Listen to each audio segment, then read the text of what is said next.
Kaixo, egunon, ongi etorri beste bideo batera. Gaur ere, plato fanaien amaiera artistiko batera. Hemen garbi dago, nahiko garbi dago, zuriak ezin duela garaipena lortu.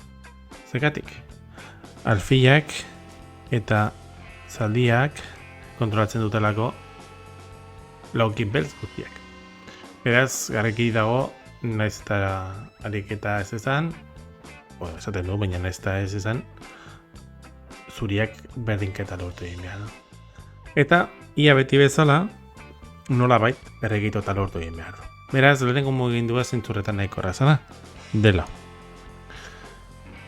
Zuriak beltzak jan behar du, afia dela ze H8 laukia bestu egin behar du.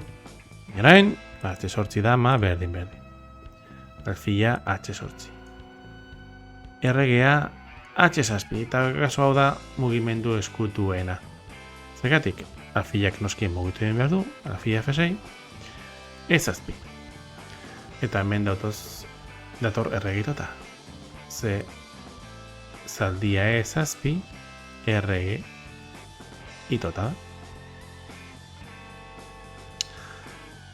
Baina, zekertatzen da E7 eta gero zaldiak ez baldin badu priori jaten. Priori jan behar da, bezala esortzi dama izango da. Baina alfia E7. Orain, erregeak E8, alfiak bueltatu egin behar du F6-ra H8 laukia babesteko, H7, zaldia E7 jake, baina orain erregea F7.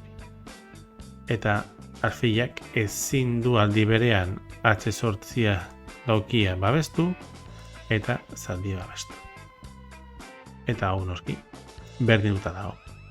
Ze alfia C3 adibidez mugitzen baldin bada erregea E7 eta hori berdin duta dago eta noski alfia mugitzen baldin bada beste norantza alfia ez noski H8 dama hau akaso hau zuriak irabaziko. Eskerrik asko horre egoteagatik eta horrengo bideo batera arte.